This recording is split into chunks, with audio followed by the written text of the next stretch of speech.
Private ఏరియాస్లో కానీ మామూలుగా చేతుల మీద కానీ ఇట్లా చిన్న చిన్న పర్లీ వైట్ లీజన్స్ అంటే మొలస్కమ్ కంటాజియోజం అంటాము.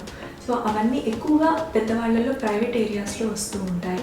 అవన్నీ కొంచెం ఇన్ఫెక్షియస్ కండిషన్. ఏముందిలే, నొప్పి లేదు కదా, దురదేం లేదు కదా, వదిలేద్దాము అని నెగ్లెక్ట్ చేస్తూ ఉంటారు. అవేమో పుట్టగొడుగుల్లాగా పెరిగిపోతూ ఉంటాయి. సో అవన్నీ స్ప్రెడ్ అవుతాయి ఇన్ కేస్ మా దగ్గరికి. సో రీసెంట్గానే ఒక 4-5 పేషెంట్స్ వచ్చారండి ఈ ప్రాబ్లంతో, మేల్స్ అండ్ ఫీమేల్స్. సో అవి ఉన్నప్పుడు జనరల్గా మనము ఆర్ఎఫ్ సర్జరీ కానీ మామూలుగా ఎక్స్టిపేషన్ విత్ కెమికల్ కాటరైజేషన్ అని ప్రొసీజర్ చేస్తామన్నమాట. సో ఆ వైరస్ అదంతా వైరల్ ఇన్ఫెక్షన్. సో అది మామూలుగా ఏదో క్రీమ్స్తో టాబ్లెట్స్తో పోయేది కాదు, మనం తీపిచ్చేసుకుంటే అక్కడితో పోతుంది. సో ఈ వైరస్ అనేది చాలా స్లోగా స్ప్రెడ్ అవుతుంది.